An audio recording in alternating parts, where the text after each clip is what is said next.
Hello বন্ধুরা, চলে আসলাম। আমি আজকে সজনের ডাঁটা নারকেল পোস্ত দিয়ে বানাবো। এই যে ডাঁটাটা আমি কেটে নিয়েছি। এখানে আমি কড়াই বসিয়ে দিয়েছি। এখানে একটু তেল দিচ্ছি, একটু তেল ছিল কড়াইতে, আর একটু দিয়ে দিলাম। আর দিয়ে দেবো কালো জিরে একটু ফোড়নে। এবার আমি ডাঁটাটা দিয়ে দেবো। কড়াইটা গরম হয়ে গেছে।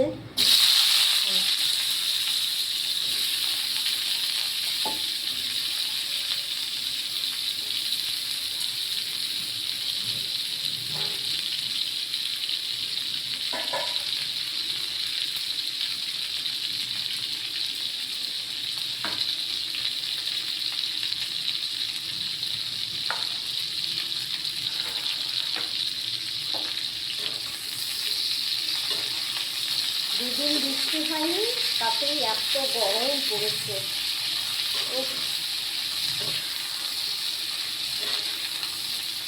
বাজারে গেছিলাম, তোমাদের তো দেখালাম, মাছ এনেছি। এবারে মাছটা রান্না করব, সেটাও দেখাবো। আগে এইটা করে নিই, তারপরে কাঁকড়া রান্না করব আজকে আমি।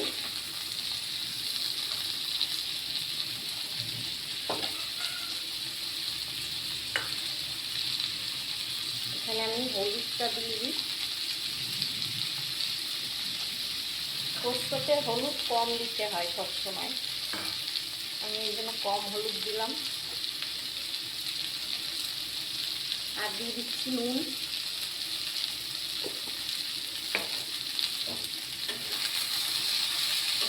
এই ছোট্ট কড়াইতে রান্না করতে খুব ভালো লাগে বলে এতেই রান্না করি।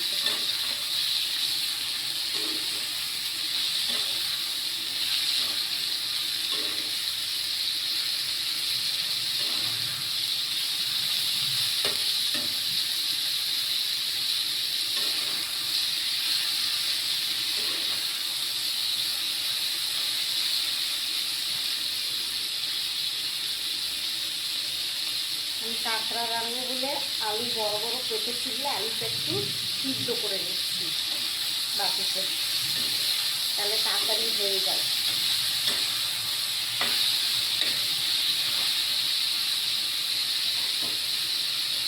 এখানে আমি পোস্ত শিলে বেটে নিয়েছি, নারকেল আর পোস্তটা আমি শিলে বেটে নিয়েছি। যেহেতু অল্প, মিক্সিতে বাটা যায় না, সেজন্য আমি শিলে বেটে নিয়েছি।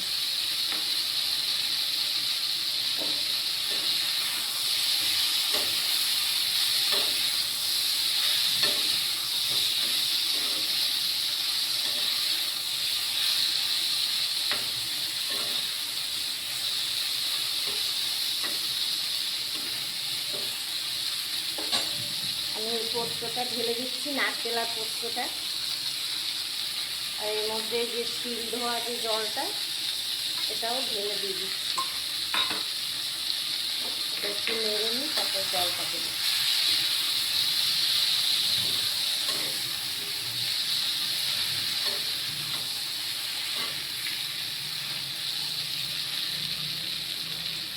এই নারকেল দিয়ে পোস্ত দিয়ে খেতে খুব ভালো লাগে।